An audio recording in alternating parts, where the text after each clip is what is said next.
Dear student, आप सभी का बहुत बहुत स्वागत है आपके अपने यूट्यूब चैनल ब्राइट विजय क्लास 10 में। आज हम शुरू करने वाले हैं पास्ट इंडेफिनिट टेंस। इसके पहले वाले वीडियो में हमने प्रेजेंट इंडेफिनिट टेंस के बारे में कुछ जानकारियां प्राप्त किया था। अब इस वीडियो में हम पास्ट इंडेफिनिट टेंस के बारे में चर्चा करेंगे। जैसा कि पास्ट इंडेफिनिट टेंस होता क्या है, पहले इसके अगर हिंदी वाक्य, ये इंग्लिश ग्रामर है, यानी क्या है, टेंस है इंग्लिश ग्रामर का टेंस। अब इसकी पहचान क्या होती है? जिस हिंदी वाक्य के अंत में ता, था, ती, थी, ते, थे, अथवा, या, की,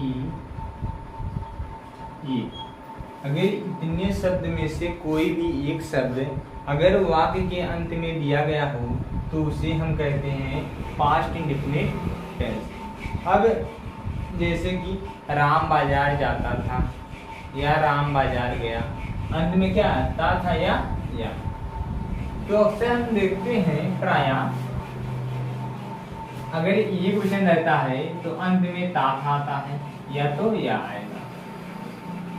अगर स्त्रीलिंग यानी ये वचन में अगर कोई स्त्री है उसके लिए ती, थी या ई, तथा बहुवचन अगर करता आता है तो इसके साथ या तो ते, थे आएंगे या तो ये आएंगे। यही तीन आते हैं ये वचन और बहुवचन के साथ। अब इसमें जो बनाने के नियम होते हैं, जैसे अफर्मेटिव सेंटेंस पहले पढ़ते हैं।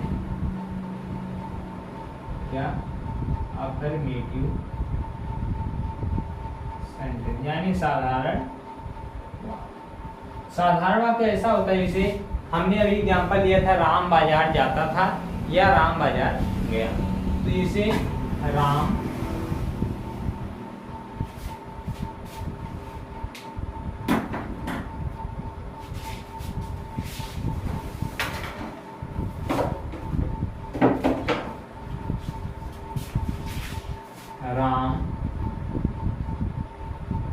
बाजार गया। अभी इस वाक्य में देखते हैं, ये तो इसमें ना तो निगेटिव सेंटेंस है या तो ना तो नकारात्मक वाक्य है, ना तो प्रश्नवाचक वाक्य है, यानी यह क्या है, अफर्मेटिव सेंटेंस है, यानी साधारण वाक्य इसमें नहीं आया, प्रश्नवाचक शब्द भी नहीं आया, तो ये क्या है, और अंत में क्या प्रश्न। अब जैसे कि हम देखते हैं पहचान है, अंत में क्या है या, तो यह किसमें आता है, पास्ट इंडेफिनिट टेंस में। इसको बनाने के लिए कई रूल होते हैं, जैसे रूल नंबर 1 इसका होता है सभी कर्ताओं के साथ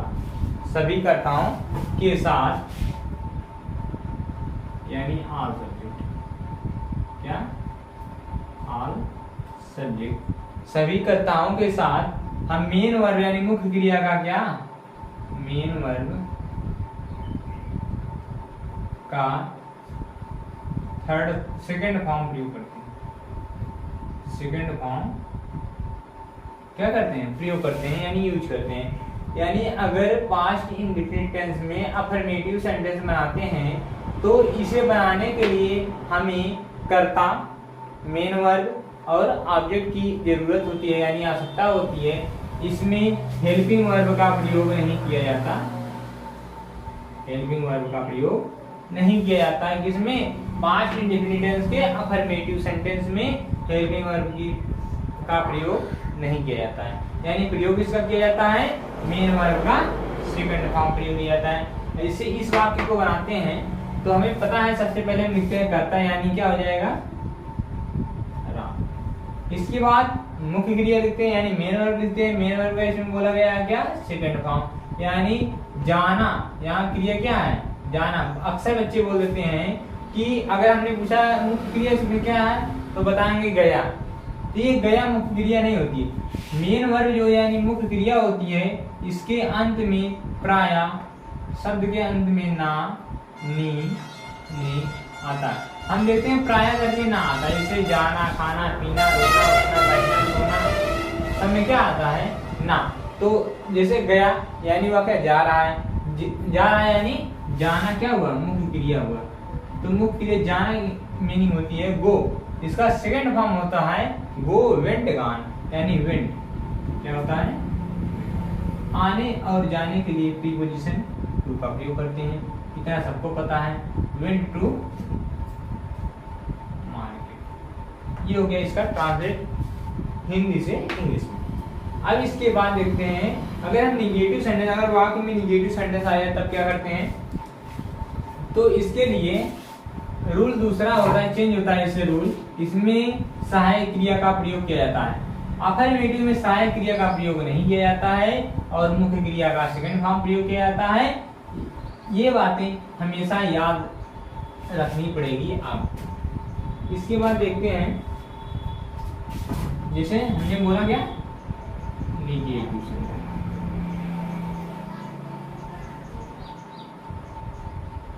यानी नकारात्मक वाक्य। अब नकारात्मक वाक्य अगर बीच में कहीं भी अगर वाक्य में नहीं शब्द आ जाए, जैसे कौन सा नहीं शब्द, अगर ये शब्द आया है तो यह कौन सा सेंटेंस होगा, निगेटिव सेंटेंस यानी नकारात्मक वाक्य। इसको बनाने के लिए तो रूल एक कहता है सभी कर्ताओं के साथ, इसमें कर्ता एक वचन और बहुवचन का विशेष ध्यान नहीं दिया जाता है, क्योंकि इसमें सहायक क्रिया केवल और केवल एक होती है, जो होती है डिड। ये निगेटिव और इंट्रोगेटिव के लिए प्रयुक्त होता है, अफर्मेटिव के लिए नहीं। अब इसके बाद जैसे देखते हैं, रूल नंबर 1, सभी कर्ताओं के साथ सहायक क्रिया डिड नॉट का प्रयोग किया जाता है। ये रूल नंबर 1 कहता है। फिर रूल नंबर 2 कहता है कि इसमें मुख्य क्रिया का यानी मेन वर्ब का फर्स्ट फॉर्म प्रयोग किया जाता है, फर्स्ट फॉर्म प्रयोग किया जाता है। इसका यूज आप अपने लाइफ में करते हैं, जैसे कि अगर आप किसी क्वेश्चन, जैसे कोई भी लेसन है यानी कोई भी अगर पार्ट है, उसमें देखते हैं क्वेश्चन आंसर होता है ना, तो उसमें जब भी देखेंगे क्वेश्चन में अगर यहाँ पर अगर शब्द में डिड आया है, क्वेश्चन में अगर डिड शब्द लगा है, तो उसमें देखते हैं कि उसके साथ मेन वर्ब का हमेशा प्रायः क्या होता है, फर्स्ट फॉर्म प्रयोग किया जाता है। इसी प्रकार ये 2 नियम हो गए। ऐसे हमने वह अपना पाठ याद नहीं की, वह अपना पाठ याद नहीं की। अब तो समस्या आप लोग को ये हो गई, इसमें ई कहाँ आया, इसलिए वह क्या है, इसलिए यहाँ लड़की के लिए प्रयोग किया गया है। क्यों? अब देखते हैं इसमें क्या, अंत में की। अगर इसका हम संधि विच्छेद करते हैं तो का धन ई, का धन ई। अब देखते हैं इसमें ई जो है, इसको हम इस प्रकार भी ई पढ़ सकते हैं ना, तो अंत में क्या ई आ गया ना, तो इससे कोई परेशानी आपको नहीं होनी चाहिए। अब देखते हैं इसको बनाने के लिए, ये क्या है, निगेटिव सेंटेंस है जिसका पास्ट इंडेफिनिट का। अब इसमें देखते हैं वह अपना पाठ याद नहीं की, तो वहां का अंग्रेजी क्या हो जाएगा, ही। यहाँ पर सी प्रयोग होगा क्योंकि यह स्त्री है, तो क्या हो जाएगा, सी। इसके बाद सहायक क्रिया का रूल नंबर 1 कहता है सभी कर्ताओं के साथ सहायक क्रिया डिड नॉट का प्रयोग करते हैं, तो इसे इस्तेमाल से लिखते हैं डिड नॉट। अब इसके बाद मेन वर्ब का फर्स्ट फॉर्म यानी याद करना, लर्न, तो क्या हो जाएगा, लर्न। ठीक, याद करना हो गया। अब अपना पाठ, अगर कर्ता सी है तो इसके लिए अपना शब्द की हमने बताया है क्या, ही के सी के साथ हर लगता है, यानी हर लेसन। ये आपका है निगेटिव सेंटेंस। अगर कर्ता बहुवचन भी रहेगा तो कर्ता के साथ तब भी डिड सहायक क्रिया प्रयोग किया जाएगा। अब इसके बाद आते हैं इंट्रोगेटिव सेंटेंस पे। इंट्रोगेटिव सेंटेंस हम देखते हैं मुख्यतः 2 प्रकार से लिखे जाते हैं। जैसे तो एक को कहते हैं हम यस नो टाइप सेंटेंस, यानी yes no type interrogative sentence. दूसरा है WH टाइप इंट्रोगेटिव सेंटेंस।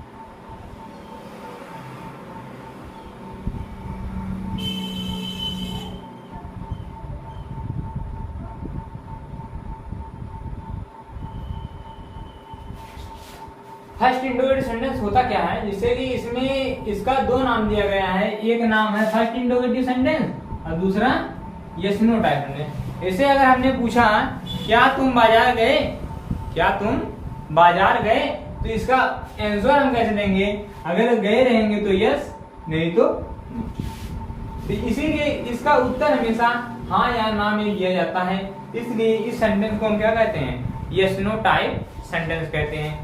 अब यस नो टाइप सेंटेंस जैसे इसको बनाने कुछ रूल होंगे, देखते हैं रूल। इसमें पहला रूल कहता है कि वाक्य को बनाते समय सबसे पहले हम सहायक क्रिया का प्रयोग करते हैं। सहायक क्रिया क्या है, डिड है, यानी हम वाक्य बनाते समय क्या करते हैं, सबसे पहले सहायक क्रिया डिड का प्रयोग करते हैं। इसके बाद कर्ता के बाद मुख्य क्रिया के बाद ऑब्जेक्ट के बाद अदर वर्ड। इसके बाद मेन पॉइंट ये होता है कि इसके अंत में हम क्वेश्चन मार्क का प्रयोग किया जाता है।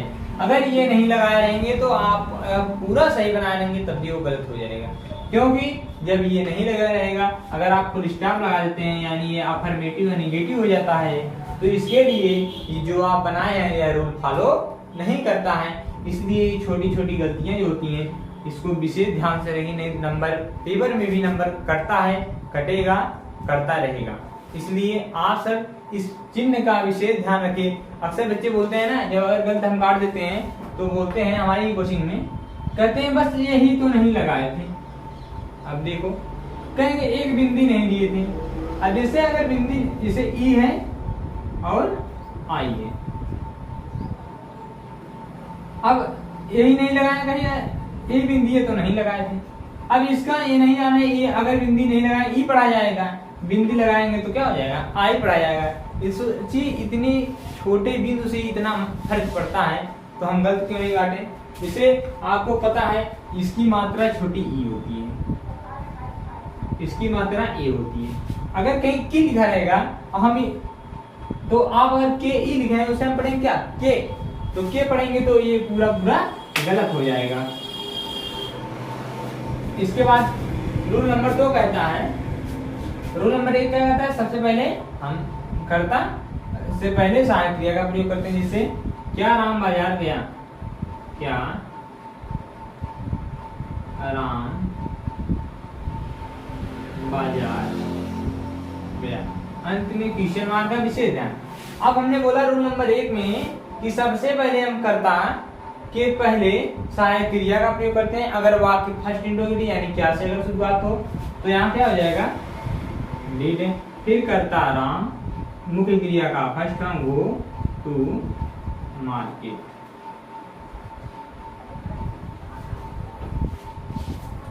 मुझे लगता है कि आप लोगों को समझ में आ रहा होगा।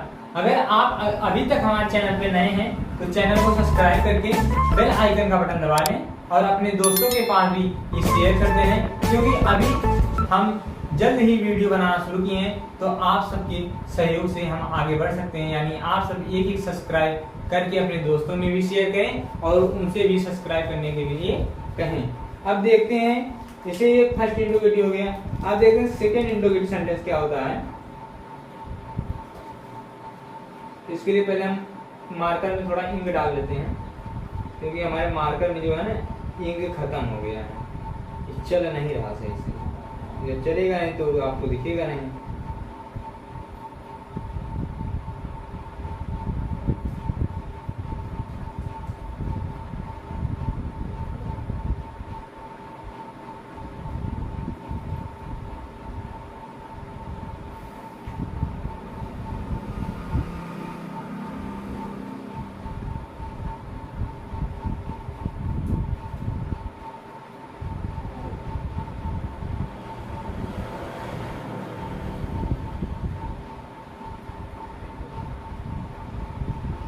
एक बात और है, अगर आप हमारे चैनल को सब्सक्राइब किए रहेंगे तो मैं गारंटी के साथ कहता हूं कि अभी आपके पास सितंबर यानी 15 दिन, सितंबर में कम से कम 10 दिन, अक्टूबर, नवंबर, दिसंबर, जनवरी 4 महीने 10 दिन टोटल समय है 4 महीने 10 दिन।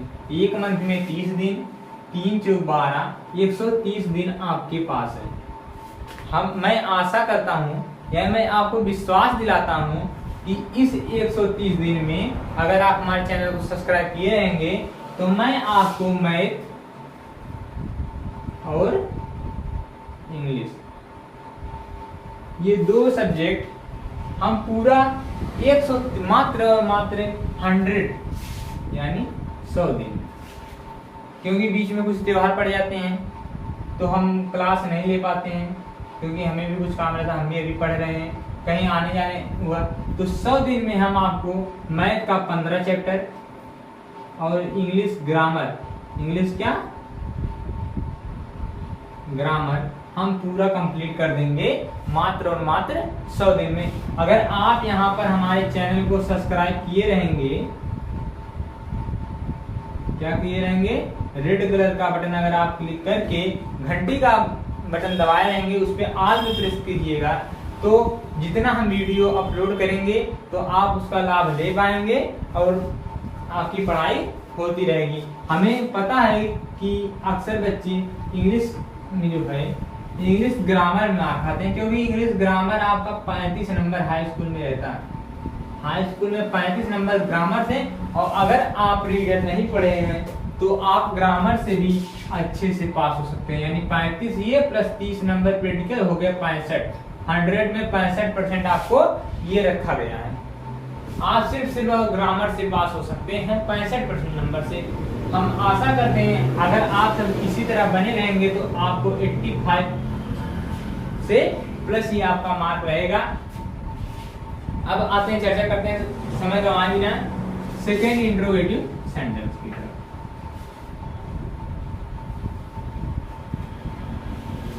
Second interrogative sentence,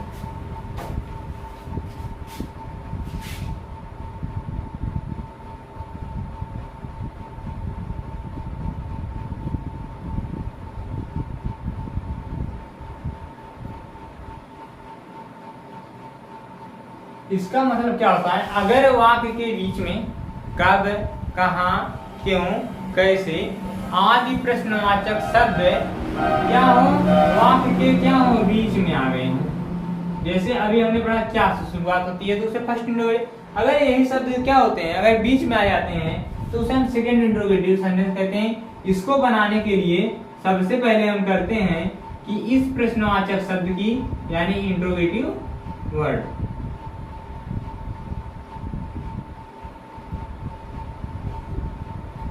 interrogative word यानी प्रश्नवाचक शब्द को हम सबसे पहले लिख लेते हैं, यानी इसको हम WH टाइप भी कहते हैं। अब WH टाइप क्यों कहते हैं, पहले इसको ध्यान देते हैं। जैसे हमने क्या कहा, कब, कहाँ, क्यों, कौन, कैसे, बहुत होते हैं, अक्सर इतने में देख लेते हैं, प्रश्नवाचक शब्द इतने। अब इतने में कम से कम हम देखते हैं कि इसकी जब इंग्लिश लिखते हैं यानी वर्ड मीनिंग लिखते हैं तो when, where, why, who, how. अब इसमें देखते हैं पांचों में कम से कम सभी में का WH से प्रारंभ हुआ है या S से प्रारंभ हुआ, इसीलिए इसको कहते हैं WH टाइप वर्ड या सेंटेंस। अब देखते हैं इसको बनाने के लिए सबसे पहले हम क्या करते हैं, प्रश्नवाचक शब्द को कर्ता से या कर्ता का सॉरी सबसे पहले लिख लेते हैं। इसके बाद क्या करते हैं हम, उसके बाद सहायक क्रिया डेड का प्रयोग, फिर कर्ता का प्रयोग, फिर मुख्य क्रिया का प्रयोग, फिर ऑब्जेक्ट, उसके बाद अदर वर्ड, अंत में क्वेश्चन मार्क का विशेष ध्यान। इंट्रोगेटिव में हमेशा क्वेश्चन मार्क का विशेष ध्यान, और अफर्मेटिव नेगेटिव में अगर आप कोई स्टॉप लगाना छोड़ देते हैं तो इस पे नंबर नहीं करता, क्योंकि यहाँ तो मान लिया जाता है कि बच्चा गलती से भूल गया हो। लेकिन अगर यही आप गलती अगर इंट्रोगेटिव सेंटेंस में कर देते हैं, फुल स्टॉप लगा देते हैं गलती से, तो यहाँ गलती आपकी मानी जाएगी और यहाँ पर क्या होगा, ये नंबर आपको, आपका नंबर काट लिया जाएगा। अब जैसे देखते हैं,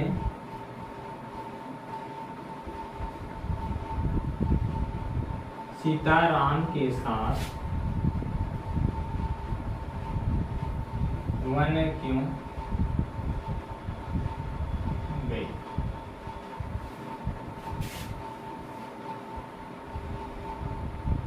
सीता राम के साथ वन क्यों गई।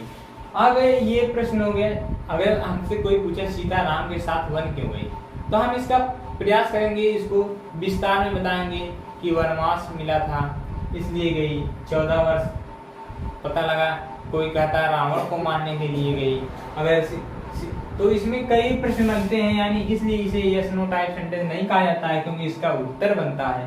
तो अगर हम इसे बनाते हैं, पहले देखते हैं प्रश्नवाचक शब्द क्यों बीच में आया है, तो इसको सबसे पहले इसी की अंग्रेजी लिखते हैं कहाँ, सबसे पहले, तो क्यों की अंग्रेजी वाई, फिर इसके बाद सहायक क्रिया डिड का प्रयोग और ये स्मॉल लेटर में, फिर कर्ता लिखते हैं, कर्ता क्या है, सीता है। अब इसके बाद मुख्य क्रिया गई आना, जाना, जाना गई, गो टू। अब देखते हैं वन, वन का हम लिखते हैं कहीं कहीं फॉरेस्ट, कहीं कहीं जंगल, तो हम लिख लेते हैं फॉरेस्ट। अब किसके साथ गई, राम के साथ। विथ की इंग्लिश होती है, हिंदी होती है के साथ, विथ है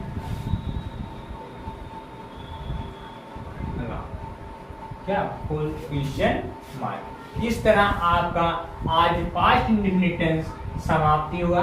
अगर फिर से मैं कहता हूं कि अगर आप अभी तक हमारे चैनल को सब्सक्राइब नहीं किए हैं तो सब्सक्राइब करके बेल आइकन का बटन जरूर करें। अगर वीडियो पसंद आया हो तो इसे लाइक कर लें। और इसके पहले मैंने प्रेजेंट इंडेफिनिट बताया था, क्या, प्रेजेंट इंडेफिनिट टेंस, इसका लिंक हम आपको डिस्क्रिप्शन में दे देंगे, वहां से आप इसको भी देख लेंगे। और अगर नए होंगे तो चैनल को सब्सक्राइब जरूर कीजिएगा, क्योंकि अभी आप सभी का हमें सपोर्ट की जरूरत है, जिससे कि हम आप सभी को अच्छे से पढ़ा सकें। अगर कोई अन्य समस्या आपको होती है तो हमारे इस नंबर पर, ये हमारा पर्सनल व्हाट्सएप नंबर है, या आप इस पर कॉल या व्हाट्सएप करके अपनी समस्या का समाधान कर सकते हैं एनी टाइम, यानी 24। आप हमसे बातें करके अपनी समस्या का समाधान कर सकते हैं और अपनी पढ़ाई अच्छे से पूरा कर सकते हैं। अगर और हम प्रयास करेंगे इस वीडियो में नीचे अपना नंबर डाल देंगे, जिससे आप हमेशा उसे नोट करते रहें। Thank you very much.